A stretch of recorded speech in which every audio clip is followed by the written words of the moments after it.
प्रायोजक है sons and sons jewellers Raipur और CX सिटी भोपाल।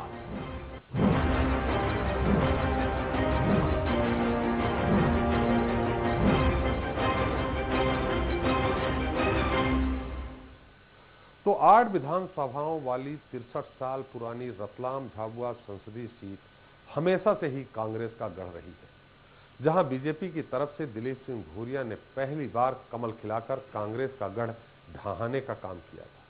और मोदी लहर के सामने 2014 के लोकसभा चुनाव में कांग्रेस के कद्दावर नेता कांतिलाल भूरिया को भी अपनी परंपरागत सीट से हाथ धोना पड़ा था। इतना ही नहीं, विधानसभा चुनाव में भी यहां की 8 सीट पर कांग्रेस को मात देते हुए बीजेपी ने पहली बार कब्जा किया था। हालांकि रतलाम झाबुआ संसदीय सीट का इतिहास कभी महिला प्रत्याशियों के पक्ष में भी नहीं रहा। 1951 से 2014 तक हुए 16 चुनाव में केवल एक बार ही महिला प्रत्याशी को सफलता मिली, वो भी ये जीत 1962 में कांग्रेस की जमुना देवी की झोली में आई थी। लेकिन एक बार फिर इस सीट ने इतिहास दोहराते हुए महिला प्रत्याशी के खिलाफ फैसला तो सुनाया ही, साथ ही कांग्रेस को एक बार फिर उसका परंपरागत किला सौंप दिया।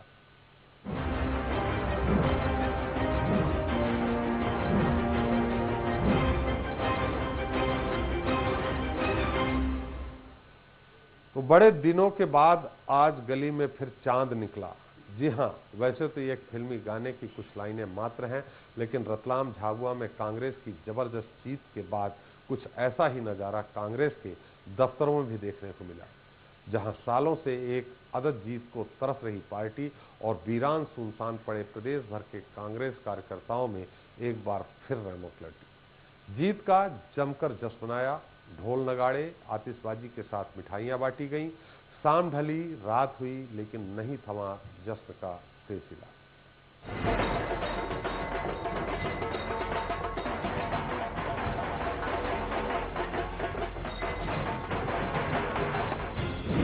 कांति में कांग्रेस।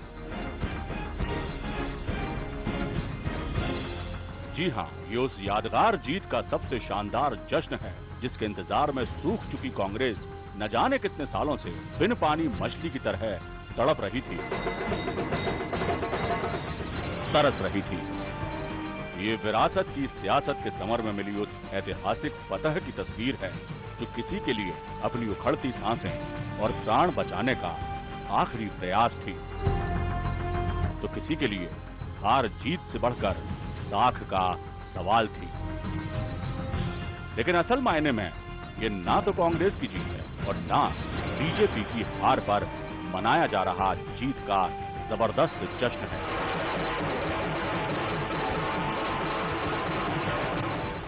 ये जश्न है सिर्फ और सिर्फ सियासत के उस सूरमा के आत्मविश्वास, अथक साहस और परिश्रम के भूते मिली ऐतिहासिक सफलता का, जिसे रतलाम झाबुआ संसदीय सीट के सिकंदर यानी कांतिलाल भूरिया के नाम से जाना जाता है, जिसने बिना किसी कारवां और काफिले के अकेले ही सियासत के शूल भरे रास्ते से गुजरते हुए असफलता के अंधेरे को चीरकर ये चमत्कार और कमाल कर दिखाया है। आने वाले समय में यहाँ से विजय सीरीज शुरू हुई है। झाबुआ जब जीतते हैं तो पूरा देश जीतते हैं हम। तो अब आने वाला समय शिवराज भी सफाया हो जाएगा, नरेंद्र मोदी का भी सफाया करके देश में कांग्रेस सरकार बनेगी। शुरू से ही कांटे की टक्कर का मुकाबला माने जा रहे रतलाम झाबुआ लोकसभा उपचुनाव की सीट में आखिरकार कांग्रेस के कद्दावर नेता कांतिलाल भूरिया ने 88,877 वोटों से बड़ी जीत तो दर्ज की है। साथ ही एक बार फिर से कांग्रेस का गढ़ साबित कर दिया। भूरिया बनाम भूरिया की इस जंग में कांग्रेस के कांतिलाल को 5,35,781 मत मिले, जबकि उनकी निकटतम प्रतिद्वंदी बीजेपी की निर्मला भूरिया को 4,86,904 मत मिले। यहां ना तो मोदी लहर चली और ना ही शिवराज का मैजिक हार को टाल पाया। हालांकि निर्मला की निष्क्रियता के बावजूद क्षेत्र में शिवराज की लगातार सक्रियता ने हार जीत के अंतर को कम जरूर किया। वहीं देवास विधानसभा में शिवराज का जादू और राज परिवार का जलवा एक बार फिर बरकरार रहा, जहां बीजेपी की गायत्री राजे पवार ने कांग्रेस के जयप्रकाश शास्त्री पर 30,778 वोटों से जीत दर्ज करते हुए भगवा का परचम लहराया। चुनाव परिणाम कांग्रेस की सामूहिक नेतृत्व की जीत है, आदरणीय मोहन प्रकाश जी और अरुण यादव जी की व्यूह रचना की जीत है। और यह चुनाव परिणाम हमारी आदिवासी बहन जो व्यापम घोटाले में शहीद हुई है, नम्रता डामोर, और पत्रकार अक्षय सिंह को सच्ची श्रद्धांजलि है। देवास में हम आशातीत उम्मीद जताए बैठे हुए थे, मगर हमने उस लीड को आधा कर दिया है, यानी नैतिक तौर पर हम वहां विजयी हुए। कांग्रेस की जीत बहुत बड़ा मायने रखती है, न केवल मध्य प्रदेश के लिए बल्कि पूरे देश की जनता के लिए, कि जनता का मूड अब मोदी के पक्ष में नहीं रहा। किसी जमाने में था, उनकी जुमलेबाजी में आ गए थे, उनके वायदे में आ गए थे, नौजवान आ गया था, मजदूर आ गया था, विकास के झूठे नारों पर आ गया था। पर जनता ने देख लिया कि ये सब जुमलेबाजी करने वाले लोग हैं। उनने खुद ने कह दिया, अमित शाह ने, ये सब चुनावी जुमलेबाजी थी। जनता ने धोखेबाज मान लिया और कांग्रेस को जिता दिया। झाबुआ रतलाम की लोकसभा की सीट परंपरागत रूप से कांग्रेस की सीट रही है। कभी भी 2014 का एकमात्र चुनाव वहां बीजेपी जीती लोकसभा में। देश आजाद हुआ तब से लेकर तो 2014 के पूर्व तक हर बार वहां पर कांग्रेस जीती है। इस बार हम पूरी जीत की उम्मीद लेकर चुनाव के मैदान में उतरे थे, हमको सफलता नहीं मिली। कांग्रेस वहां सफल हुई है। लोकतंत्र के इस निर्णय को हम शिरोधार्य करते हैं। वहीं उपचुनाव के नतीजों पर सीएम शिवराज सिंह चौहान ने भी ट्वीट करके मतदाताओं को शुक्रिया कहा है। सीएम ने ट्वीट में लिखा है कि मैं देवास के मतदाताओं का दिल से आभार व्यक्त करता हूं। उपचुनाव में भाजपा की भारी मतों से जीत आपके स्नेह का प्रतीक है, इससे मैं अभिभूत हूं। देवास के लोगों ने सरकार की नीतियों और पार्टी के सिद्धांतों में जो अटूट विश्वास व्यक्त किया है, वो हमें लक्ष्य की ओर और आगे बढ़ने की ऊर्जा देगा। कुल मिलाकर बिहार चुनाव में हार के बाद रतलाम झाबुआ लोकसभा और देवास विधानसभा उपचुनाव के नतीजे बीजेपी के लिए थोड़ी खुशी थोड़े गम से भरे रहे, लेकिन कांग्रेस के लिए हर लिहाज से रतलाम के नतीजे एक मरी हुई पार्टी में नई जान फूंकने वाले साबित हुए। यही वजह है कि रतलाम जिले के राजधानी भोपाल और कांग्रेस दफ्तरों से लेकर सड़कों तक खुशी का माहौल है। सूखे में रहने की आदी हो चुकी कांग्रेस एक बार फिर सुर्खियों में है। कांग्रेस ने कमाल कर दिखाया, लंबे वनवास के बाद कमबैक किया जैसी हेडलाइन बन रही है, लेकिन शायद जीत के जश्न के सियासी शोर में सुनाई न दें कांतिलाल भूरिया की वो कसक, असहाय और अकेलेपन का वो एहसास जो मतदान के कुछ दिनों पहले तक उन्होंने अकेले ही सहा है। पार्टी की आपसी गुटबाजी, ऊपर से समर्थन के लिए आए पार्टी के बड़े बड़े दिग्गजों का भी प्रचार के नाम पर महज मंच से दिखावा। लेकिन कांतिलाल की किस्मत को कुछ और ही मंजूर था और हुआ भी वही। नतीजों ने कांति की किस्मत तो बदली ही, साथ ही कांति के कमाल ने कलह का कुरमा बन चुके कांग्रेस के किले में कांति बिखेर दी। Bureau report, Swaraj express. तो जब सहमात के खेल में किसी की हो जीत, किसी को नसीब हो हार, चुनावी परिणाम में कांतिलाल करे कमाल और कांति की मेहनत पर कांग्रेस करे गुमान, तो सवाल उठते हैं। क्या कांतिलाल भूरिया की जीत से कांग्रेस को मिलेगी संजीवनी? क्या कांग्रेस की गुटबाजी पर भारी पड़ी कांतिलाल भूरिया की मेहनत? क्या शिवराज सिंह की मेहनत ने हार का फासला किया कम? तो इस मुद्दे पर बात करने के लिए हमारे साथ मौजूद है हमारे खास मेहमान, सबसे पहले डॉक्टर हितेश वाजपेयी जी, बीजेपी के संवाद प्रमुख। वाजपेयी जी, आपका बहुत बहुत स्वागत हमारे इस कार्यक्रम में। पंकज चतुर्वेदी जी हैं, कांग्रेस के प्रवक्ता। पंकज जी, आपका बहुत बहुत स्वागत है। हमारे साथ हमारे राजनीतिक विश्लेषक गिरिजा शंकर जी हैं। गिरिजा जी, आपका बहुत बहुत स्वागत है। और साथ ही हमारे साथ जुड़ रहे हैं रायपुर से हिमांशु द्विवेदी, प्रबंध संपादक हरिभूमि। सबसे पहला सवाल हिमांशु जी आपसे ही है, इस पूरी जीत को लेकर के आप मध्य प्रदेश के बारे में भी बहुत कुछ जानते हैं। मध्य प्रदेश के बारे में आगे राजनीतिक जो उठापटक होगी या कोई बदलाव होगा या नहीं होगा, आपका क्या मत है यहाँ? आज के जो परिणाम है वो निश्चित रूप से शिवराज सिंह चौहान जी के लिए राहत देने वाले हैं। राहत देने वाले इस संदर्भ में है कि बिहार में जो मोदी जी का विजय रथ अड़ा था, वो रतलाम में भी अड़ा हुआ है। ये दरअसल भारतीय जनता पार्टी मध्य प्रदेश की या मध्य प्रदेश सरकार की हार के रूप में नहीं है। ये जो मोदी जी की एक लहर चल रही थी पूरे देश में, वो अब धीमी पड़ गई है। इस प्रकार के परिणाम को द्योतक है। जो बात अभी आपके चैनल पे नंद कुमार जी बोल रहे थे, मैं उनसे सहमत हूं कि ये परंपरागत रूप से कांग्रेस का गढ़ रहा है। भाजपा केवल एक बार जीती थी, और वो एक बार वो के करिश्मे के चलते जीती थी, के नाम की जो लहर थी उसके चलते वो विजयश्री का वर्ण कर पाई थी। और इस पराजय ने ये जता दिया है कि वो लहर अब थम गई है, तो इसी रूप में इस विजय को देखे जाने की जरूरत है। हिमांशु जी, देवास में भी लीड काफी कम हुई है, लगभग आधी हुई है, और कांग्रेस कह रही है कि नैतिकता की जीत है, उनके नैतिक रूप से उनकी जीत हुई है। लेकिन जो कांग्रेस इस प्रकार का दावा कर रही है, आज के समय पर उसे दावा करने की स्थिति है, लेकिन 30,000 अंतर से जीत कोई मामूली जीत नहीं होती। 30,000 का अंतर बहुत बड़ा अंतर है। गायत्री राजे जी कोई परंपरागत रूप से राजनीतिज्ञ नहीं थी, तोकोजी राव की विरासत के चलते उन्हें इस चुनाव में टिकट मिली थी, और इसके बावजूद भी अगर वो 30,000 वोटों से जीती हैं, तो मैं समझता हूं कि ये एक बड़ी सम्मानजनक जीत है। जहां पर 2-2 हजार के अंतर पे फैसले होते हैं, ये बात सही है कि पिछली बार 50,000 में जीती थी पार्टी, लेकिन 30,000 का आंकड़ा कोई कम नहीं होता है। 30,000 की जीत कुल मिलाकर बहुत गिने चुने प्रत्याशी है जो इस जीत से को हासिल कर पाते हैं। तो मुझे नहीं लगता है कि भारतीय जनता पार्टी के लिए कोई मायूसी का कारण और कांग्रेस के लिए इस बात पर कहीं जश्न मनाने का कारण। जी जी हिमांशु जी, यूजर जी, आपको क्या लगता है जीत और हार के क्या मायने निकाले जाए? देखिए, ये उपचुनाव जो होते हैं उसमें मुख्य चुनाव की तरह न तो मुद्दे होते हैं, न हवा होती है, न चेहरे होते हैं। जहां तक मोदी जी के प्रभाव मंडल की जहां तक बात करते हैं, तो मुझे लगता नहीं कि झाबुआ में या देवास में मोदी का चेहरा या मोदी कोई फैक्टर रहे हैं। ये पूरा का पूरा जो चुनाव है वो प्रत्याशी केंद्रित चुनाव था, और जहां जहां प्रत्याशी जिस दल के मजबूत थे उन्होंने उसके दम पर पार्टी को विजय मिली। आप देखिए कि दिलीप सिंह भूरिया के सामने कांतिलाल भूरिया जो पिछली बार चुनाव जीते, तो दिलीप सिंह भूरिया एक बड़ा नाम था, एक बड़े आदिवासी नेता थे, भले ही वो कांग्रेस से बीजेपी में आए हों। उनकी तुलना में उनकी पुत्री वो कांतिलाल भूरिया की तुलना में बहुत कमजोर कैंडिडेट है। ये भ्रम किसी पॉलिटिकल पार्टी को नहीं होना चाहिए कि वो किसी भी कैंडिडेट को खड़ा करके चुनाव जिता देंगे, ऐसी कोई रणनीति हमारे पास है, ये भ्रम नहीं पालना चाहिए। इस चुनाव से बहुत साफ दिखता है।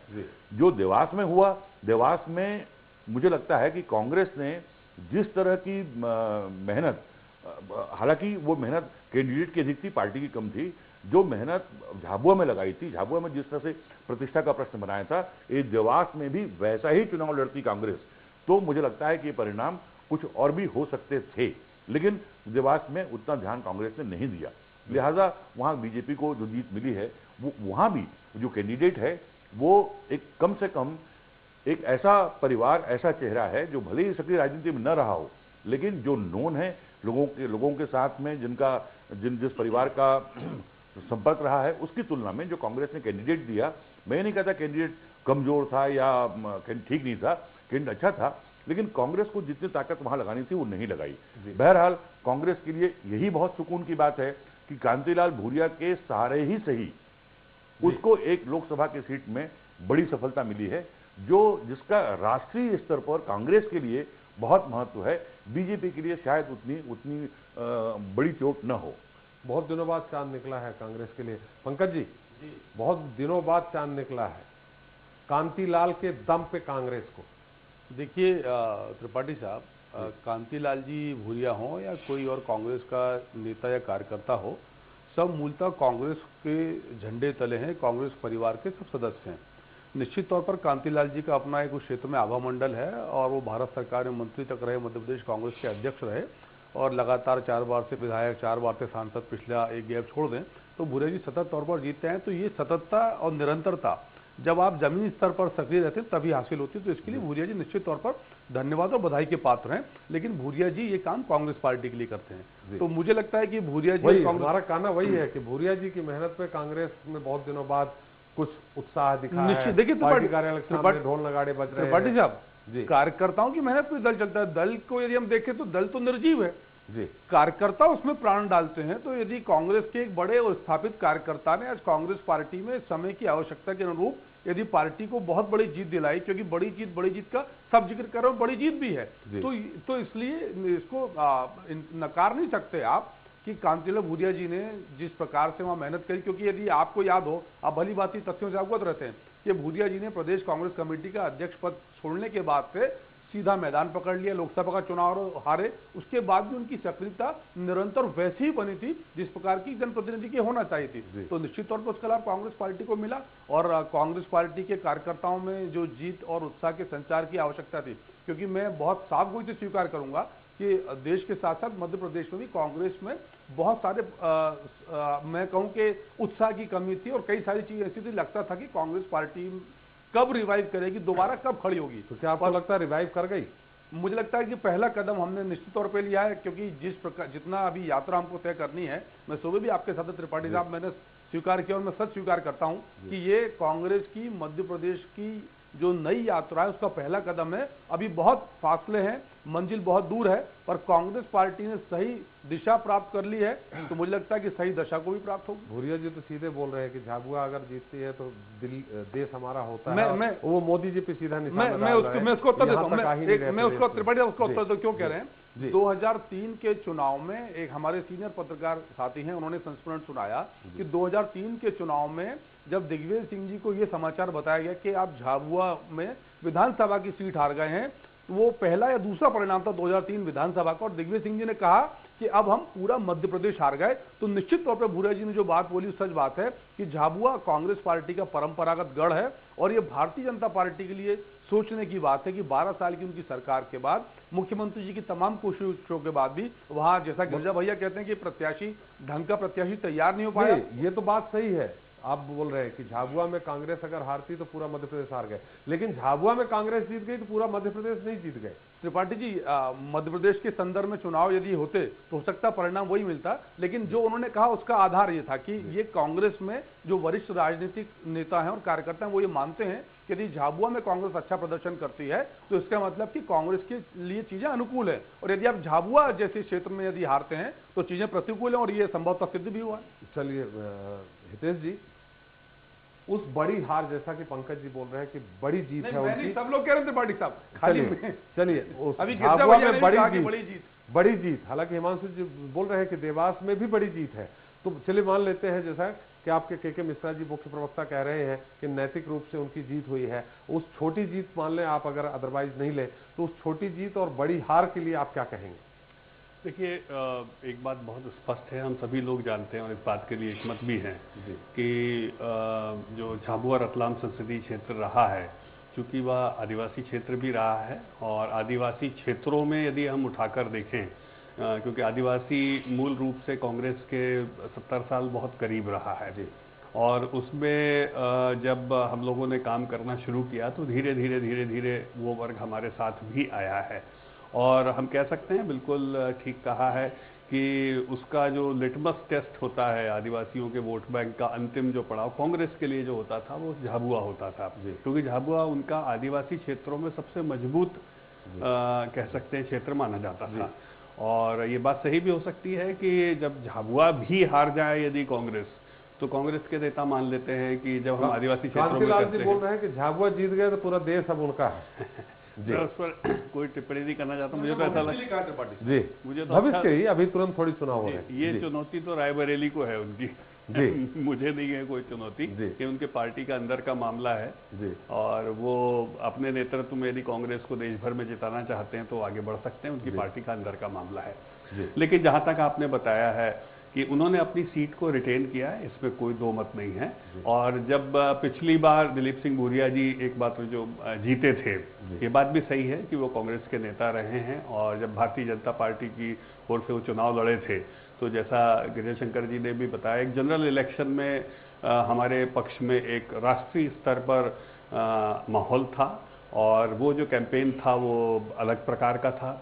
उपचुनाव का कैंपेन अलग प्रकार का होता है, और उपचुनाव के कैंपेन में स्थानीय स्तर पर कहीं हम लोगों से, जैसा मैंने सुबह भी कहा था, कि बूथ पर जो संवाद होता है कार्यकर्ताओं का और इलेक्टोरेट का, यानी कि जो मोहल्लों में होता है, पार्षद स्तर पर होता है, और जो मतदान केंद्र पर जिन घरों से हमारा संवाद होना चाहिए आदिवासी क्षेत्रों में खास तौर से, मुझे लगता है कि उस माइक्रो लेवल पर संवाद में हमसे कमी रही है जी। और शायद वो कमी हमको लोकसभा चुनाव में महसूस नहीं हुई होगी, क्योंकि वो एक राष्ट्रीय स्तर पर कैंपेन होता है और उसकी हीट अलग होती है, ये बात सच है। और हमारे लिए भी ये आई ओपनर है कि विकास परक राजनीति के बावजूद यदि स्थानीय स्तर पर वहाँ के विषय और विषय वस्तु अलग है तो हम उसको समझने में क्यों कामयाब नहीं हुए, और यदि विषय हम पहुंचा नहीं पाए आदिवासियों के बीच में तो भी कहीं ना कहीं हमें आपकी कमजोरी ही रही है। बिल्कुल, उसमें भी हमको ही सुधार करना है। तो मुझे लगता है ये जो बड़ी हार हमारी है, मैं उसको स्वीकार करता हूं, और इससे जो सबक हमको मिलेगा, क्योंकि मध्य प्रदेश में त्रिपाठी जी 89 ट्राइबल ब्लॉक्स हैं और ट्राइबल्स मूलतः कांग्रेस के साथ रहे भी हैं, तो हमें इस पर भी विचार करना होगा कि जो ट्राइबल लीडरशिप है, और खास तौर से ट्राइबल लीडरशिप यानी केवल एमएलए एमपीज की बात नहीं कर रहा हूं मैं, ट्राइबल लीडरशिप स्थानीय समिति तक, क्योंकि स्थानीय समिति मतदान केंद्र पर काम करती है, पर्याप्त मात्रा में संवाद सेतु का काम पार्टी और मतदाताओं के बीच कर पाए, इस स्थिति में हमको आना होगा। और आदिवासी नेतृत्व को कम से कम इन 89 ट्राइबल ब्लॉक्स जो हैं, क्योंकि वहां पर संवाद उन्हीं के द्वारा संभव है, उसको और मजबूत करने की आवश्यकता है। मुझे लगता है इस पर हम 3 साल काम करेंगे और अगले चुनाव में। लेकिन हम एक बार फिर आपके पास आएंगे। हितेश जी हमारे साथ दर्शक है दमोह से, प्रदीप जी आपका स्वागत है, सवाल करें। सर, आज के चुनाव परिणाम को क्या हम इस रूप में नहीं ले सकते कि आज के परिणाम से मोदी का कद बढ़ा है, और अगर मोदी जी के कारण रतलाम जाऊंगा अगर पहली बार 2014 में बीजेपी ने तोड़ा था, और अगर इस उपचुनाव की जगह अगर मुख्य चुनाव होते तब मोदी के कारण कोई टिक ही नहीं सकता था और परिणाम कुछ और होते। और जैसे द्विवेदी जी बता रहे हैं कि लहर विफल हो चुकी है, तब विदिशा कैसे बीजेपी जीत गई? बहुत अच्छी बात है। एक लाइन में मैं कहना चाहता हूँ अनुकूल नहीं, मैं मेरे मन में थी ये बात, गिरीश शंकर जी ने भी इसको रखा है। मेरा तरीका ये है कि हम कह सकते हैं 2014 में यदि हमें जीत मिली थी, आज इस दोनों को यदि हम क्लब करें और पूरे आजादी से लेकर अभी तक, कि वो जीत हमको शिवराज जी और मोदी जी की वजह से मिली थी, और आज यदि हम हारे हैं तो उसका प्रमुख कारण स्थानीय समिति पर स्तर पर हम लोगों के काम में कोई कमी है, जिसको हम दूर करेंगे। अब खाली शिवराज जी की हार है क्योंकि मोदी जी जनरल इलेक्शन नहीं है। चले ये अलग मुद्दा हो गया। हमारे साथ नौगांव से एक और दर्शक है, जमात जी। जमात आलम जी आपका स्वागत है, सवाल करें।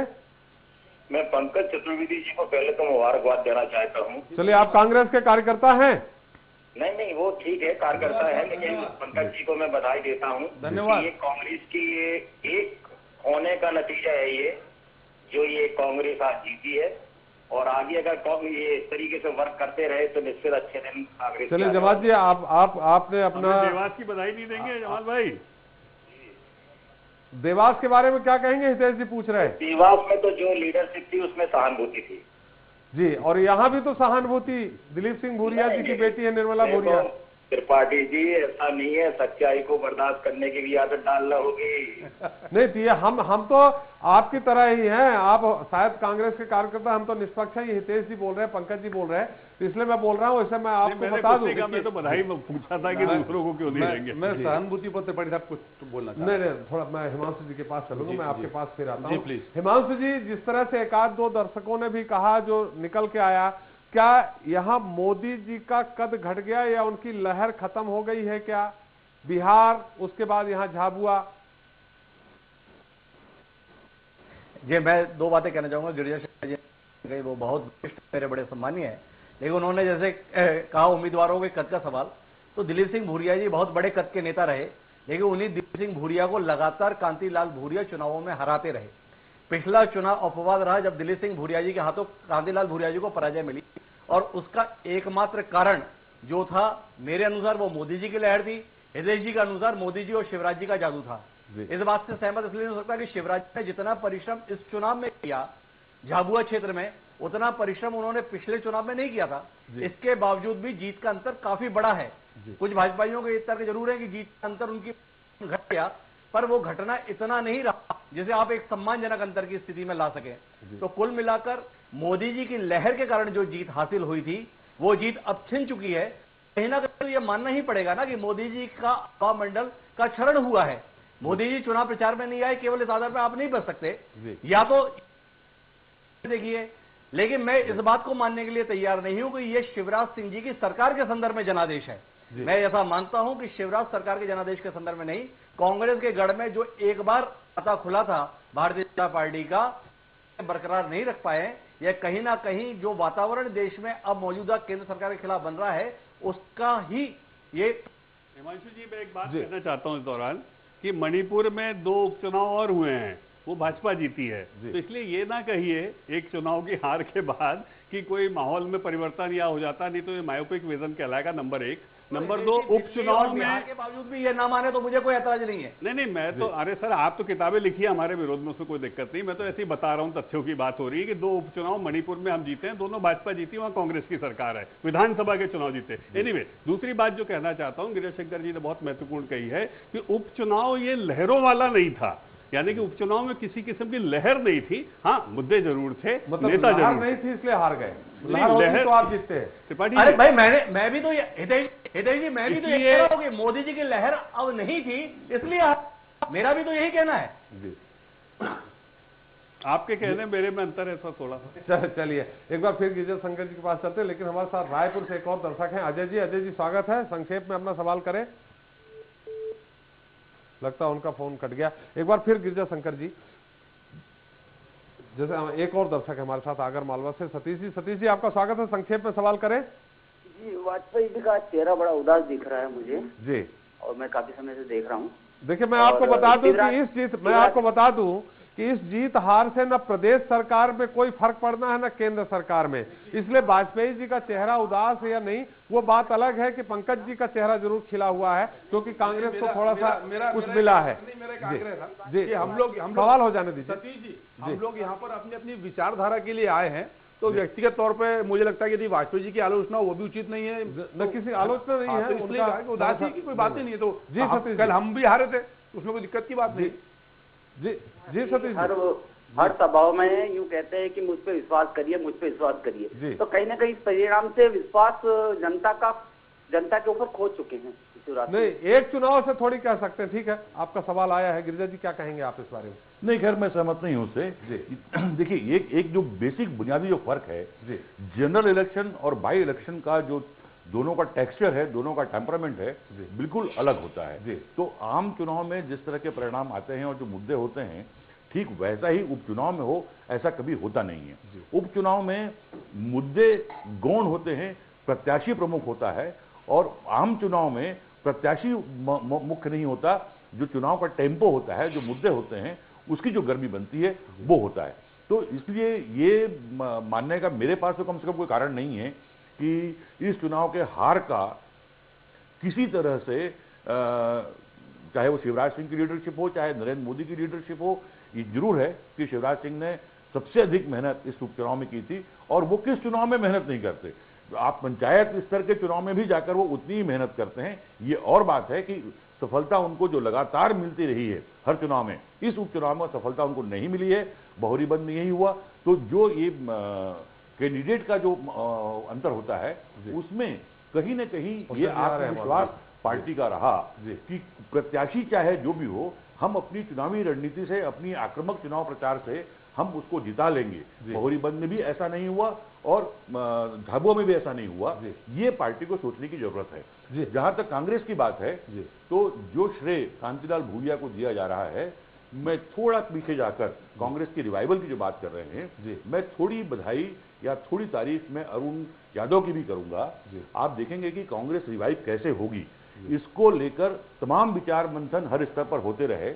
अरुण यादव ने जब कार्यकारिणी बनाई कुछ समय पहले, उस कार्यकारिणी से बहुत सारे कांग्रेस के लोग नाराज थे, उसमें बड़े नेता भी शामिल थे, और दबाव था कि उस कार्यकारिणी को बदला जाए। अब तक कांग्रेस में पिछले 10-12 सालों में यही होता रहा है कि जो कांग्रेस का अध्यक्ष रहा है वो पपेट रहा है, और बाकी तमाम लोग अपना डिक्टेट करके उससे फैसले करवाते रहे हैं। लिहाजा कांग्रेस का रिवाइवल पॉसिबल नहीं हो पाया। पहली बार ऐसा हुआ कि जब अरुण यादव ने अपनी कार्यकारिणी में कोई तब्दीली नहीं की, और उसका परिणाम ये हुआ कि कांग्रेस में एक लीडरशिप की अथॉरिटी बनी, और उस अथॉरिटी को भी मैं इस उपचुनाव में जिस तरह से चुनाव का प्रचार हुआ और जिस तरह से तमाम लोग आए, मैं उसके प्रभाव को भी एक कारण मानूंगा। जी, हम हितेश जी और पंकज जी के पास चलते हैं, लेकिन हमारे साथ एक और सागर से दर्शक हैं, शशि रंजन जी। शशि जी, आप अपना सवाल करें, लेकिन व्यक्तिगत टिप्पणी नहीं करें किसी पे, अपना सवाल करें। हेलो जी, सवाल करें। जी सर, कांग्रेस। हेलो जी, सचिनंदन रावत सागर से बोल रहा हूँ सर। जी, हेलो। हाँ, सवाल करिए। हेलो, सवाल करिए आप। लगता है उनसे संपर्क नहीं हो पा रहा। हम एक बार फिर हिमांशु जी के पास चलते हैं। हिमांशु जी, एक तरह से ये माना जाए कि थोड़ा सा कांग्रेस, हम मृत प्राय नहीं कहेंगे, पंकज जी नाराज हो जाएंगे, ठंडी पड़ी कांग्रेस में, जो पानी ठहरा हुआ था उसमें एक कंकड़ फेंक दिया, थोड़ी बहुत लहरें उठने लगी, तो माना जाए कांग्रेस में थोड़ा सा, मध्य प्रदेश में खासकर, आपके छत्तीसगढ़ में तो बहुत ज्यादा कांग्रेस एग्रेसिव है, जिंदा है, आंदोलन हो रहे, यहां कुछ फर्क पड़ेगा?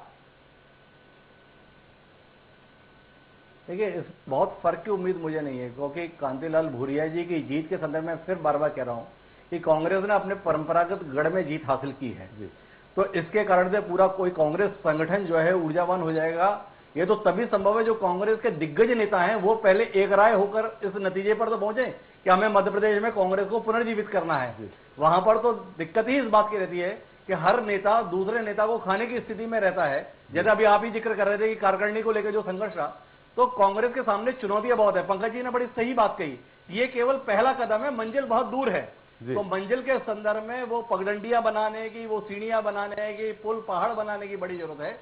लेकिन इतना है कि कांग्रेस जिस हताशा के दौर से गुजर रही थी, प्रदेश के संदर्भ में कम और देश के संदर्भ में ये जीत बड़ी महत्वपूर्ण हो जाती है। 44 से कांग्रेस 45 में पहुंच रही है, बड़ा आंकड़ा है।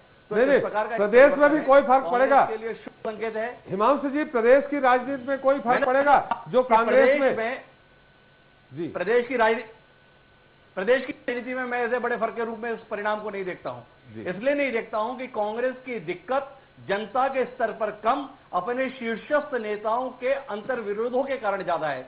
जब तक शीर्षस्थ नेता एक राय होकर पार्टी के पुनर्जीवन के लिए प्रयास नहीं करेंगे, तब तक कोई चमत्कार होने की उम्मीद मध्य प्रदेश में नहीं की जा सकती। चलिए, हिमांशु जी ने कहा, हितेश जी से क्या सवाल करूं, पंकज जी से ही कर लेते हैं। पंकज जी, जीत जरूर हुई है, कांतिलाल जी की, जैसे हमारे दोनों गिरिजा शंकर जी बोल रहे हैं, हिमांशु जी बोल रहे हैं, कांतिलाल की जीत है, कांग्रेस का गढ़ है उसकी जीत है, लेकिन कोई बहुत फर्क नहीं पड़ेगा। आप खुद ही पहले, जैसा उन्होंने कहा, मंजिल बहुत दूर है। क्या पगडंडी बनाने की उस पर चल पड़े हैं आप? और अभी भी आपके जो कांग्रेस के बड़े नेता हैं वो एकजुट नहीं दिखे। देखिए, आपके दो सवाल है। पहली चीज तो ये कि यदि आपको कोई बड़ा काम करना है त्रिपाठी साहब जी, तो आपको बहुत छोटे छोटे कदम के साथ शुरुआत करनी होती है।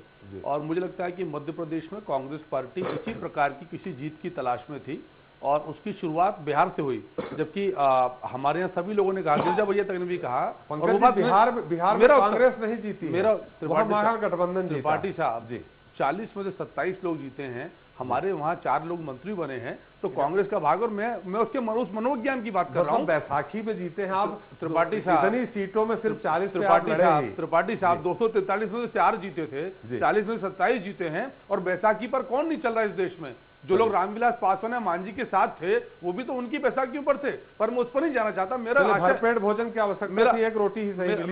मेरा आशय सिर्फ साफ है कि जो जीत का मनोविज्ञान है वो बहुत महत्वपूर्ण होता है राजनीतिक व्यवस्था के लिए। और यदि राजनीतिक कार्यकर्ताओं को जीत के मनोविज्ञान से ऊर्जा मिलती है तो वो संचार ऊर्जा का मध्य प्रदेश कांग्रेस में हुआ। और कार्यकर्ताओं के स्तर पर यह लगा कि कांग्रेस पार्टी में जो 130 साल पुरानी पार्टी है वो दमदारी से मैदान में आ सकती है। मैं 2 बातें बोलना और चाह रहा था। सबसे पहली चीज ये कि सरकार की हार क्यों है, उसका कारण बहुत साफ है कि चुनाव मध्य प्रदेश की सरकार लड़ रही थी। मुख्यमंत्री जी स्वयं अगुआ से सबने स्वीकार करा पैनल में कि मुख्यमंत्री जी ने चुनाव में बहुत मेहनत करी, हम भी स्वीकार करते हैं। तो आपके नेताओं को मेहनत करने त्रिपाठी साहब नहीं करी मेहनत, मैं अपने नेताओं की मेहनत क्यों नहीं किया? त्रिपाठी साहब, मेरा उत्तर पूरा हो जाए, आपकी बात पे भी आऊंगा। इस सरकार के 12 मंत्री, 15 सांसद, 70 से अधिक विधायक यदि वहां पर लगे हैं और उसके बाद यदि पराजय होती है तो मुझे लगता है कि ये सरकार की पराजय है और इसको स्वीकार करना चाहिए। दूसरा महत्वपूर्ण बिंदु सहानुभूति का। सहानुभूति निश्चित तौर पर देवास में है लेकिन झाबुआ और रतलाम में नहीं है। उसका कारण यह है कि निर्मला भूरिया जी कोई पहली बार चुनाव नहीं लड़ रही है। निर्मला भूरिया जी एक परिपक्व राजनीतिक कार्यकर्ता है, तीसरी बार की मेरी जानकारी बताती है कि वो विधायक हैं। तो निर्मला भूरिया जी की अपनी खुद की एक पॉलिटिकल आइडेंटिटी है। ये बात ठीक है कि दिलीप सिंह जी की बेटी है, इस नाते वो राजनीति में आई, पर उनको राजनीति में एक लंबा समय हो चुका है। तो लंबे कालखंड के बाद यदि आप उम्मीद करें कि सिंपैथी मिलेगी तो सिंपैथी वहां संभव नहीं है। पर इसके विपरीत देवास का वातावरण दूसरा था। गायत्री राजे जो पवार है वो पहली बार तुकोजी राव जी के निधन के बाद आई। थोड़ा सा आपने इतना लंबा चौड़ा उत्तर दिया, थोड़ा सा एक छोटा सा उत्तर हमारा दे दीजिए देवास के मामले में। दिग्विजय सिंह और ज्योतिरादित्य ने कितनी सभाएं देवास के लिए? देखिए त्रिपाठी साहब, बड़े नेता, उनके यहाँ तो 12 मंत्री पहुंच गए झाबुआ में, है ना। आपके यहाँ गिनती के 4-5 जो नेता हैं, उनमें से इन दोनों ने कितनी सभाएं वहां की, कितना प्रचार? देखिए त्रिपाठी साहब, नेता निश्चित तौर पर गिनती के 4-5 हैं, पर हमारे कार्यकर्ता असंख्य हैं। नहीं, और मैं हम 2 लोगों के बारे में पूछ रहे हैं, देवास में कितनी सभाएं? बोलने तो दे आदरणीय, उसी आपके उत्तर पर आ रहा हूँ जी। कांग्रेस पार्टी में विधानसभा चुनाव हो या लोकसभा चुनाव हो, ये प्रदेश कांग्रेस कमेटी और एआईसीसी के समन्वय से तय होता है कि कौन सा कांग्रेस का नेता किस क्षेत्र में कहां प्रचार करेगा। तो सिंधिया जी को, दिग्विजय सिंह जी को, कमलनाथ जी को, सचिन पायलट जी को, संजय निरुपम जी को, मोहन प्रकाश जी और अरुण यादव जी का जो कॉम्बिनेशन था, इन्होंने जो व्यवस्थाएं तय करी और जो जिम्मा दिया, उन्होंने वहां जाकर प्रचार किया। देवास के लिए मना कर दिया था क्या? ये मैं आपसे क्या निवेदन कर रहा हूं कि ये तय करना कांग्रेस की एआईसीसी के प्रभारी महासचिव का जिम्मा, प्रदेश अध्यक्ष जी का जिम्मा होता है, और ये बैठकर तय करते हैं। जब चुनाव की रीति रणनीति तय की जाती है तो ये तय किया जाता है कि कौन सा नेता किस क्षेत्र में प्रभावशाली है, सचिन पायलट जी की कहां आवश्यकता है, सिंधिया जी की कहां आवश्यकता है, दिग्विजय सिंह जी कहां ज्यादा प्रासंगिक होंगे, कमलनाथ जी को हमको कहां लेकर जाना है, संजय निरुपम साहब की सेवाएं कहां लेना है, अरुण यादव जी कहां काम करेंगे, मोहन प्रकाश जी क्या कोऑर्डिनेशन करेंगे, भूरिया जी क्या करेंगे। बाकी सारे बड़े नेताओं का नाम मैं बता दूं, देवास से इंदौर के आसपास ये पूरा ग्वालियर राजघराने से प्रभावित क्षेत्र रहा है, महाराजाओं से लड़ाई रही है। तो एक महाराजा अगर दूसरे महाराजा के खिलाफ अगर प्रचार करता है तो इसका आप भी समझ रहे हैं कि काफी उसका वोट का फर्क पड़ सकता था। आप एक परिपक्व पत्रकार हैं, आपकी सोच के लिए स्वतंत्र हैं, पर आपके प्रश्न का उत्तर मैंने स्वतः दिया कि राजनेताओं की जिनको हम स्टार कैंपेनर भी कहते हैं, आजकल एक जो नया ट्रेंड चल गया है, सामान्य तौर पर 40 की सूची होती है। तो हमारी पार्टी, मुझे भारतीय जनता पार्टी की प्रक्रिया नहीं पता, पर कांग्रेस पार्टी की प्रक्रिया बहुत साफ है कि पीसीसी और एआईसीसी के समन्वय से तय होता है कि कौन सा नेता कहां जाएगा, और वही काम कांग्रेस पार्टी के नेता और कार्यकर्ताओं ने किया। चलिए हम इस पर गिरिजा जी से लेते हैं, लेकिन हितेश जी एक बार फिर आपसे कि आपने सही कहा कि आपने खुद स्वीकार किया कि आकलन करेंगे, आकलन में हमारी कमजोरी रही, वो कमजोरी भी आपने स्वीकार की। लेकिन यहाँ एक बात फिर से पंकज जी बार बार उठा रहे हैं कि प्रदेश सरकार की हार है। मतलब आपके विकास के एजेंडे को लेकर अगर आपके मुख्यमंत्री चल रहे हैं, प्रदेश सरकार चल रही है, तो पूरा विकास के एजेंडे की हार हुई है, इनका आरोप है। नहीं, मैं इसको इस रूप में नहीं देखता, क्योंकि जो उपचुनाव होते हैं उसमें स्थानीय विषय बहुत ज्यादा। हितेश जी हम थोड़ा सा रोकेंगे, हमारे साथ एक और दर्शक है दमोह से, दिनेश जी आपका स्वागत है, संक्षेप में सवाल करें। हाँ सर जी। ये क्या करें, मोदी जी जो बोल रहे थे कि अच्छे दिन आएंगे जी, उसी की हार है कि अच्छे दिन तो आ नहीं रहे। दाल 200 रुपए किलो बिक रही मध्य प्रदेश में। चलिए हमारे साथ एक और दर्शक है नौगांव से, रामचंद्र जी अपना सवाल करें संक्षेप में। जी सर, मैंने देखा सर न्यूज में कि मामा जी ने 80 सभाएं की। जी, आप संक्षेप में सवाल करें, कमेंट नहीं करें किसी से। चला जी, मामा जी का जादू क्यों नहीं चला शिवराज जी का? चलिए आपका भी सवाल आ गया। 2 सवाल हैं हितेश जी, आपसे ही हैं। एक तो लगता जिस तरह उन्होंने बताया अच्छे दिन, यानी महंगाई फैक्टर एक बहुत बड़ा काम था। दूसरा, शिवराज जी का भी जादू नहीं चला। चलिए मोदी जी का ग्राफ नीचे गिरा, लेकिन शिवराज जी का भी नहीं चला। देखिए त्रिपाठी जी, मैं फिर इस बात को दोहराना चाहता हूँ, हम भी इसकी एनालिसिस कर रहे हैं और हमारा जो निष्कर्ष है वो मात्र इतना है कि स्थानीय मुद्दे जो थे, दोनों जगह अलग प्रकार के रिजल्ट हैं। आप देख रहे हैं, एक जगह हम जीते हैं 30,000 से और एक जगह हम 80,000 से 90,000 से हम हारे हैं। तो दोनों रिजल्ट हमारे पास है कि हम 7-8 विधानसभाओं में 90,000 से हारते हैं और एक विधानसभा में हम 30,000 से जीतते हैं। इसलिए आप मुद्दों को जनरलाइज नहीं कर सकते हैं, क्योंकि विकास के मुद्दे यदि चलना थे तो सभी जगह चलना थे। तो मैं विकास परक राजनीति पर वहां मतदान हुआ है इसको नहीं मानता हूं, नंबर 1। नंबर 2, शिवराज जी ने अपना पूरा एजेंडा जो रखा है वो विकास परक रखा है, इसमें भी कोई दो मत नहीं। आपने सारी सभाएं उनकी देखी है। नंबर 3, गलती है कि जो शिवराज जी का मैसेज था वो मेरे जैसे कार्यकर्ता नीचे मतदाताओं तक नहीं पहुंचा पाए, और वो उस क्षेत्र की विशिष्टता भी है कि वहां पर विशेष रूप से इस काम को करने की आवश्यकता थी, जो शायद रातों रात हो भी नहीं सकता है। तो आने वाले 3 वर्षों में हम इस प्रकार की व्यवस्था वहां खड़ी करेंगे कि जब भी हम कैंपेन को रन करें तो वो कैंपेन ग्रामीण अंचल में, खास तौर से आदिवासियों के बीच में, उनकी भाषा में, उनके तरीके से और उनके ही माध्यम से नीचे तक उतरे।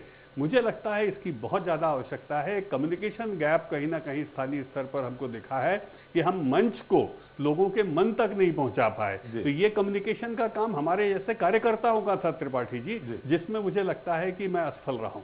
जी गिरिजा जी, यहाँ अगर विधानसभा के हिसाब से देखा जाए तो 9 विधानसभा में वोटिंग हुई, 2 में भारतीय जनता पार्टी आगे रही, बाकी शेष में कांग्रेस आगे रही। नंबर 1, ये एक सवाल है, इसको आप किस रूप में लेते हैं? दूसरा तरीका और देखने का, 8 विधानसभाओं में हम जो हारे हैं वो 90,000 से हारे हैं और एक विधानसभा में 30,000 से जीते हैं। चलिए, ये तो अपना अपना आंकड़ा है। दूसरा ये जो कांग्रेस में आपने भी गिरिजा जी सुना होगा कि बीच बीच में अभी भी पूरी तरह से कांग्रेस में ठंडी पड़ी है, मृतप्राय नहीं कह सकते। आप पीसीसी में देखते होंगे कभी कभार थोड़ा बहुत लोग दिख जाते हैं, उसके बावजूद भी अरुण यादव को हटाने का बीच बीच में बुलबुला उठता रहता है। इस रिजल्ट के बाद अब क्या प्रदेश कांग्रेस का जो संगठन है या मुखिया है, उसके जो बुलबुला उठता था वो पूरी तरह से बंद हो गया? त्रिपाठी साहब जी, नहीं, ये गिरिजा जी से सवाल कर रहे हैं, आप प्रश्न नहीं कर रहे हैं। एक छोटा उत्तर जी, ये इस प्रकार की, मैं कांग्रेस की तरफ से यहाँ बैठा हूँ, गिरिजा भैया का उत्तर आप जरूर लीजिएगा, 1 सेकंड का समय दीजिए। मैं कांग्रेस की ओर से यहाँ बैठा हूँ और बहुत जिम्मेदारी और जानकारी के साथ बोल रहा हूँ कि मध्य प्रदेश कांग्रेस कमेटी में आज तक अरुण यादव जी के पदभार संभालने के बाद से उनको हटाने की कहीं किसी स्तर पर कोई चर्चा नहीं है। जी बिल्कुल, वो गिरिजा जी ने पहले भी बोल दिया कि उन्होंने कड़ा डिसीजन लिया है। ऐसे बहुत सारे लोगों को आपने कहा तो इसलिए फांसी में पहुंचा दिया, उसके बाद भी उनका कुछ नहीं हुआ, तो मैं उनकी भी एक टिप्पणीकार है, उनसे जान लेते हैं। गिरिजा जी, आपका क्या मत है? यहाँ 2 सवाल, एक विधानसभा सीटों को लेकर के थे, दूसरा जो बीच बीच में, ठीक है ये बोल रहे हैं 10 जनपद से आवाज नहीं उठी होगी, लेकिन प्रदेश कांग्रेस से आपने खुद देखा जब कार्यकारिणी गठित थी तो कितनी आवाजें उठी हैं, गुलाब दिए जा रहे हैं, धरना चरखा चलाए जा रहे हैं, भी उठी हैं जी, और कोशिशें भी हुई हैं जी। दिल्ली के स्तर पर इस बात की तमाम कोशिशें हुई, जब बड़े नेताओं के समर्थकों को कार्यकारिणी में नहीं लिया गया तो वो तमाम बड़े कार्यकर्ता जो हैं वो केवल एआईसीसी के दबाव के कारण वो चुप रहे, लेकिन वो सहमत हो गए अरुण यादव से, ये मैं नहीं मानता जी। दूसरी बात जो है कि इस चुनाव परिणाम के बाद अरुण यादव के साथ पार्टी क्या सलूक करेगी ये तो पार्टी ही बताएगी, लेकिन मुझे लगता है कि अरुण यादव को अब थोड़ा मौका दिया जाना चाहिए। छत्तीसगढ़ कांग्रेस के लिए उदाहरण है कि जब वहां पर अध्यक्ष ने अपनी अथॉरिटी वहां पर दिखाई और जो आक्रामकता रखी, पार्टी के अंदर भी जब उन्होंने चाबुक चलाया तो कांग्रेस उभरने लगी और उभर गई एक लिहाज से। भले ही वो चुनाव नहीं जीत पाई हो, लेकिन बहुत सारे दूसरे चुनावों में स्थानीय संस्थाओं के, पंचायतों के सफलता मिली। यदि अरुण यादव को पार्टी थोड़ा मौका देती है और अरुण यादव अपनी पूरी अथॉरिटी के साथ बड़े नेताओं जिनको बड़े नेता, दिग्गज नेता कहते हैं, मैं उनके साथ तथाकथित भी जोड़ना चाहूंगा, क्योंकि मुझे नहीं लगता कि वो किसी भी स्तर पर 2, 3, 4 चुनाव में जो परिणाम आए हैं उसमें उन्होंने अपने बड़े नेता होने का कोई कर्तव्य दिखाया हो। तो यदि अरुण यादव को पार्टी मौका देती है तो कांग्रेस के रिवाइवल में की गुंजाइश मैं थोड़ी देखता हूं। बाकी बड़े नेता अभी भी आपको लगा इस पूरे चुनाव में गए जरूर प्रचार करने, कहीं एकता दिखी क्या? नहीं, वो एकता और सक्रियता ये दोनों के स्तर पर जब तक इन बड़े नेताओं को, जिनके पास मध्य प्रदेश को रूल करने का, कांग्रेस को रूल करने का कोई अथॉरिटी नहीं है, जिसके पास अथॉरिटी है, जब तक उसकी नहीं चलेगी तब तक ये चीजें सुधरेंगी नहीं।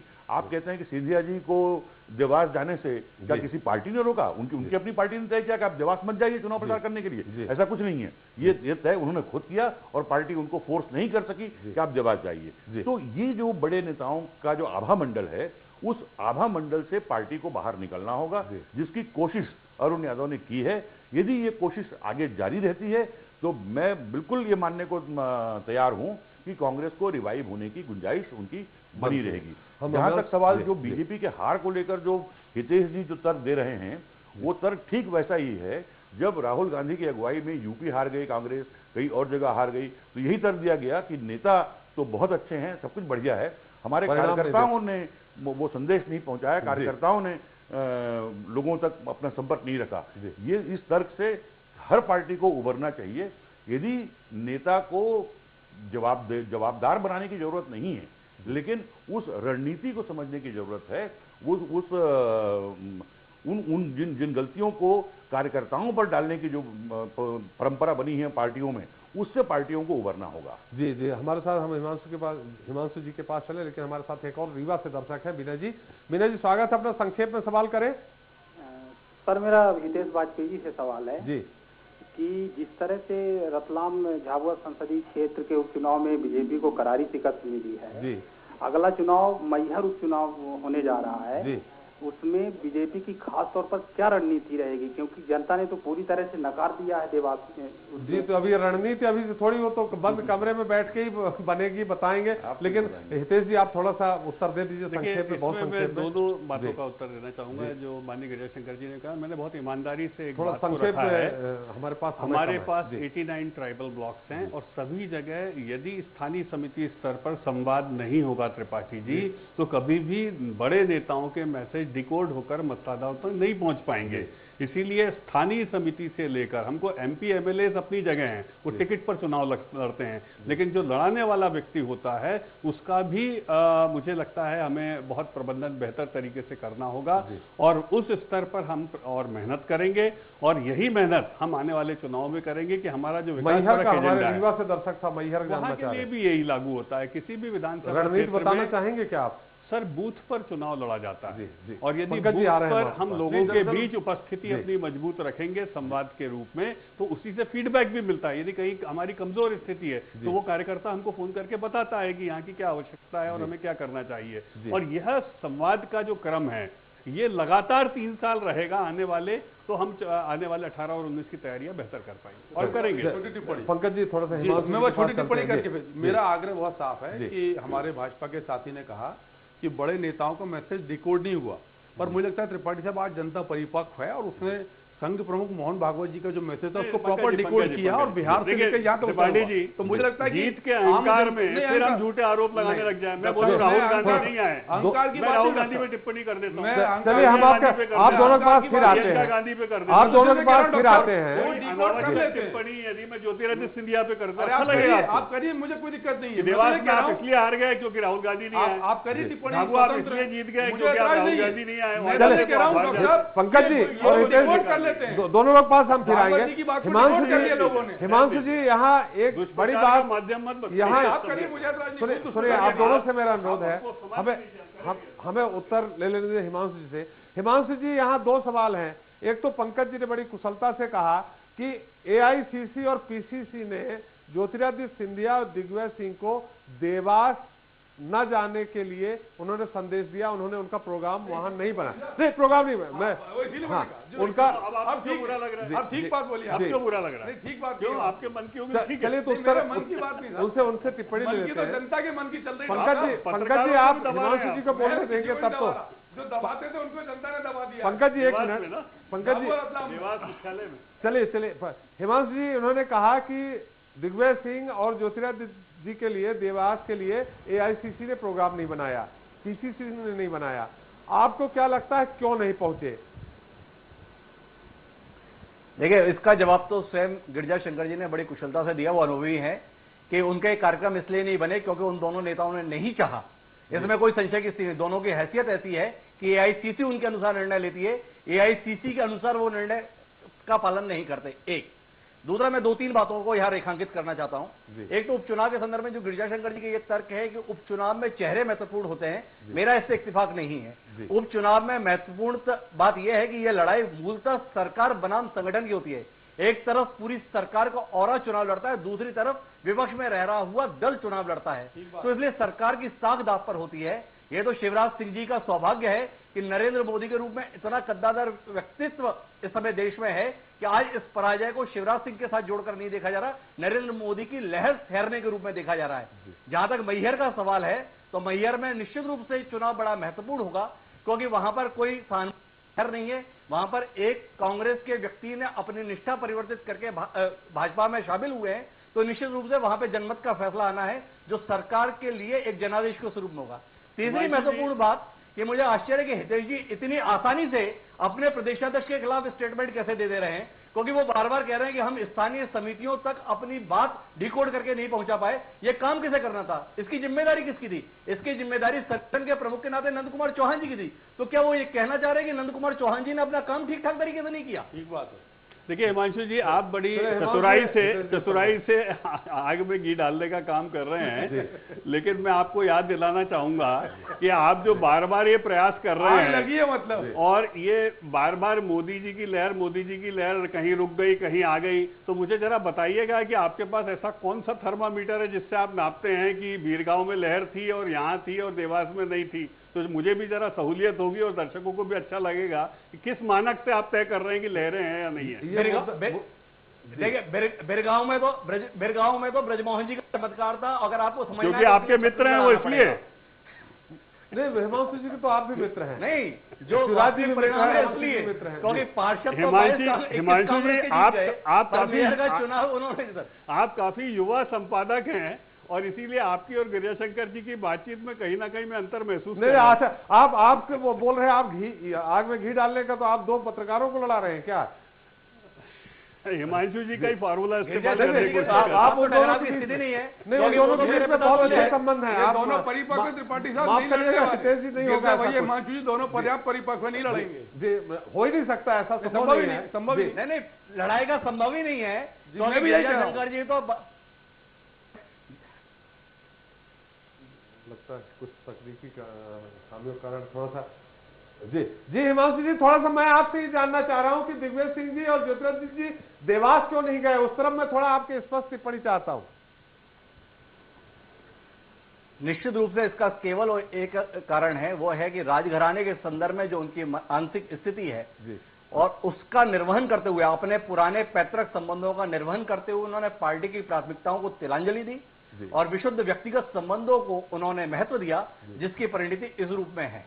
मैं ये नहीं मानता हूं कि अगर ज्योतिरादित्य सिंधिया चले जाते और दिग्विजय सिंह चले जाते तो कोई करिश्मा हो जाता, क्योंकि वो तो ग्वालियर में नहीं जिता पा रहे, गुना के आसपास में दिग्विजय सिंह नहीं जिता पा रहे, राजगढ़ हार जा रहे हैं। तो इसलिए ऐसा नहीं कि उनके होने से कुछ चमत्कार हो जाता, लेकिन इससे पार्टी के कार्यकर्ताओं में संदेश ठीक नहीं जाता। जो कार्यकर्ता दिन रात परिश्रम कर रहा है, पसीना बहा रहा है, खून बहा रहा है, उसे ऐसे मौकों पर जब नेता व्यक्तिगत संबंधों पर आ जाते हैं और पार्टी के हितों को तिलांजलि देते हैं, तो निश्चित रूप से मुझे लगता है कि आम कार्यकर्ता को कष्ट तो होता ही हो और पार्टी को भी भारी नुकसान होता है। पंकज जी सुन रहे हैं?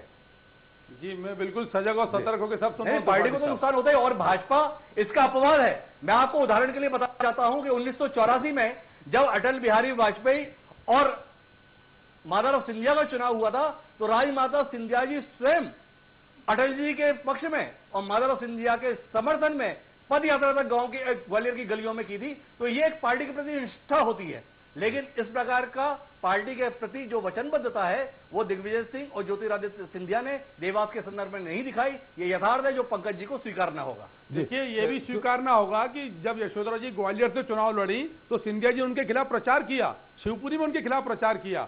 तो मुझे लगता है कि एक चश्मा लगाकर देखना थोड़ा सा न्यायोचित नहीं। कितना प्रचार किया वो तो खैर बात की बात है। पंकज जी, एक बार ग्वालियर के और शिवपुरी के कार्यकर्ताओं से बात करिए, शायद आपका ये भ्रम टूट जाएगा। सर, मैं संपर्क में हूँ शिवपुरी के भी और ग्वालियर की, इस आधार पर बात कर रहा हूँ। आपकी बात नहीं काट रहा, मैं अपना विश्लेषण बता रहा हूं। समाप्त हो रहा है। एक बहुत महत्वपूर्ण मुद्दा गिरिजा जी, पेटलाबाद और महंगाई का मुद्दा कितना काम किया होगा झाबुआ में? गिरिजा जी, मुझे लगता है कि जो दोनों मुद्दे हैं वो बड़े मुद्दे के रूप में रहे होंगे या चुनाव को प्रभावित किए होंगे, ऐसा नहीं लगता, क्योंकि महंगाई देवास में भी है, बाकी और जगहों पर भी है। जिस तरह से आदिवासियों ने एकजुट होकर कांग्रेस को वोट दिया, ये महत्वपूर्ण मुद्दा है कि उन आदिवासियों के साथ बीजेपी ने कोई अपना तादाद में नहीं बना पाई। और उसका एक कारण ये भी है कि अब झाबुआ में बीजेपी के पास कोई ट्राइबल लीडर है ही नहीं। जो दिलीप सिंह भूरिया को लेकर चुनाव जीते वो भी आयातित लीडर थे, निर्मला भूरिया भी आयातित है, उनके अपने ब्रांड का कोई नेता उनके पास नहीं है। और इसीलिए उन आदिवासियों के साथ जिस तरह का रिश्ता, जिस तरह का आकर्षण पार्टी को बनाना था वो नहीं बना पाई। जी, क्योंकि हमारा समय समाप्त हो रहा है। गिरिजा जी, आप हमारे साथ जुड़े, आपका बहुत बहुत धन्यवाद। हितेश जी, आपका भी बहुत बहुत धन्यवाद। पंकज जी, आपका बहुत बहुत धन्यवाद। और हिमांशु जी, जो आपसे हमने उम्मीद की थी देवास चुनाव के लिए ज्योतिरादित्य सिंधिया और दिग्विजय सिंह के बारे में टिप्पणी करने के लिए, आपने स्पष्ट टिप्पणी की, आपका भी बहुत बहुत धन्यवाद। तो दोस्तों, आज हमने चर्चा की रतलाम झाबुआ लोकसभा और देवास विधानसभा उपचुनाव के नतीजों की, जिनके मिले जुले असर देखने को मिले। कहीं कांग्रेस ने बाजी मारी तो कहीं बीजेपी का जलवा बरकरार रहा। बात चाहे किसी भी खेल की हो, हार और जीत तो एक सामान्य पहलू है। वैसे भी अंग्रेजी में सहमत के खेल को लेकर एक कथन है, if you win you can lead, if you lose you can guide much better for next fight. यकीनन कांग्रेस के लिए ये जीत हर मायने में बहुत बड़ी जीत है, जो उसके वजूद को बचाए रखने के लिए बेहद जरूरी भी थी। लेकिन इस जीत पर गुमान और अहंकार करने से ज्यादा जरूरी है जनता की भावनाओं को समझना, उनकी उम्मीदों पर खरा उतरना और अपेक्षाओं को पूरा करना, ताकि जनता का भरोसा लोकतंत्र से डिगे ना, क्योंकि जनतंत्र में सबसे ज्यादा जरूरी है जनता की जीत, न कि किसी पार्टी और प्रत्याशी की। प्रत्याशी तो सिर्फ जनप्रतिनिधि यानी जनता के बीच से ही जनता के द्वारा चुना हुआ चेहरा होता है, जिसकी जिम्मेदारी सिर्फ और सिर्फ जनता की परेशानी और आवाज आगे तक आकर लेकर जाना है। ऐसे में कहना यही होगा कि जीत पर जश्न कैसा, हार पर दुख कैसा। जहां बात हो सेवा की, वहां हार जीत का हर्ष और अफसोस कैसा। बहरहाल आज के लिए इतना ही, कल फिर मिलेंगे किसी नए मुद्दे के साथ। तब तक के लिए मुझे एसपी त्रिपाठी को दीजिए इजाजत। नमस्कार। इस कार्यक्रम के प्रायोजक हैं sons and sons jewellers Raipur और CX सिटी भोपाल।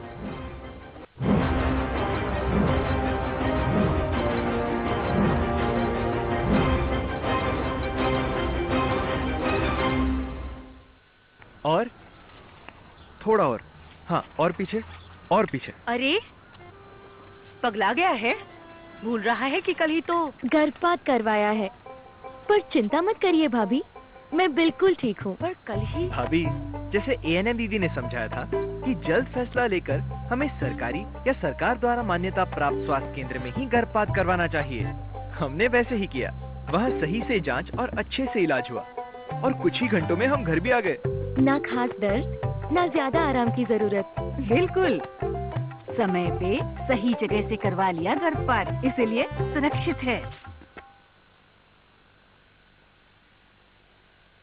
छत्तीसगढ़ गृह निर्माण मंडल की अभूतपूर्व योजना मुख्यमंत्री कर्मचारी आवास योजना केंद्र राज्य शासन के शासकीय, अर्ध शासकीय, सेवारत, सेवानिवृत्त कर्मचारियों को 10% छूट। पहले आओ पहले पाओ। आवंटन स्वेच्छाधार पर 24 घंटे में होगा आवंटन। छत्तीसगढ़ शासन का जनहित में निर्णय, हमारा प्रयास सबके लिए आवास। मौज मस्ती और आनंद के क्षण द कृष्णायन के संग, परिवार सा आनंद का नाम द कृष्णायन। शादी करें या करें पार्टी, द कृष्णायन के संग द कृष्णायन। ये घर नहीं, एक सपना है, जेब में समाये वो अपना है। शहर का दिल है, कहता है, जो भी यहाँ पर रहता है। लीला डेवलपर्स प्रस्तुत करते हैं लीला Atulyam, a home with a heart. G+6 towers of 2, 3 and 4 BHK flats. World-class amenities. Mind-blowing location. 2 BHK flats at a surprising rate of just ₹30 lakhs. Get your lovable living options. The heart of the city. Leela Atulyam, a home with a heart. Near Akriti Eco City, BDA Road, E8 Extension, Salaya, Bhopal. A project by Leela Developers. Plot number 25, Rohit Nagar, Bavadia Kala, E8 Extension, Bhopal. Leela Atulyam. CX लाए हैं 5 project में शुभ अवसर स्वामित्व के साथ लाभ ही लाभ। CX औद्योगिक क्षेत्र, धार्मिक पर्यटन, CX agro, energy capital of India, CX satellite city Bhopal. सिर्फ 2 से 3 लाख के पेमेंट कर, शेष 2 से 5 साल की किस्तों में। CX 26 वर्षों से प्रतिष्ठित मध्य प्रदेश की सफल स्थानीय कंपनी। अधिक जानकारी के लिए संपर्क करें, कॉन्टैक्ट 9098991000। नमस्कार, सुस्वागतम। आ गए हम। हाँ मालूम है, आ गए हम। नहीं, आ गए हैं हम। प्रगति की दौड़ में सबसे आगे हमारा मध्य प्रदेश लाडली लक्ष्मी योजना से बेटियों का भविष्य सुरक्षित किया। मुख्यमंत्री कन्यादान योजना से गरीब लड़कियों का घर बसाया। संपूर्ण स्वास्थ्य सबके लिए योजना में निशुल्क जांच और दवा वितरण कराया। लोक सेवा गारंटी कानून लागू कर शासन को जनता के लिए जवाबदेह बनाया। किसान को 0% पर ऋण मिला। खेती को लाभ का धंधा बनाया। उद्योगों को बढ़ावा दिया और गांव-गांव में बिजली, सड़क, पानी पहुंचाया। क्यों माँ? सरकार ने पानी, सड़क, बिजली, शिक्षा, स्वास्थ्य, कृषि, उद्योग विकास इन सभी पैमानों पर सर्वोच्च स्थान स्थापित किए हैं।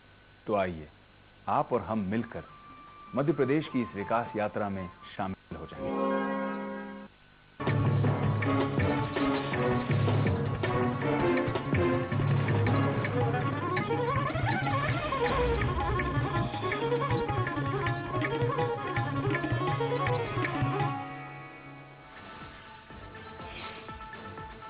रतलाम झाबुआ की जनता ने थामा कांग्रेस का हाथ। संसदीय सीट पर प्रत्याशी कांतिलाल भूरिया की बड़ी जीत। बीजेपी की निर्मला भूरिया को 88,832 वोटों से हराया। जीत के बाद दिया जनता का धन्यवाद। देवास में फिर खिला बीजेपी का कमल। विधानसभा सीट पर प्रत्याशी गायत्री राजे पवार जीती। कांग्रेस के जयप्रकाश शास्त्री को 30,000 से ज्यादा वोटों से हराया। रायपुर आए आरएसएस प्रमुख मोहन भागवत से मिले सीएम रमन सिंह। दोनों के बीच कई मुद्दों को लेकर हुई चर्चा। मुलाकात के बाद सीएम ने कहा, विकास के मुद्दे पर हुई बातचीत।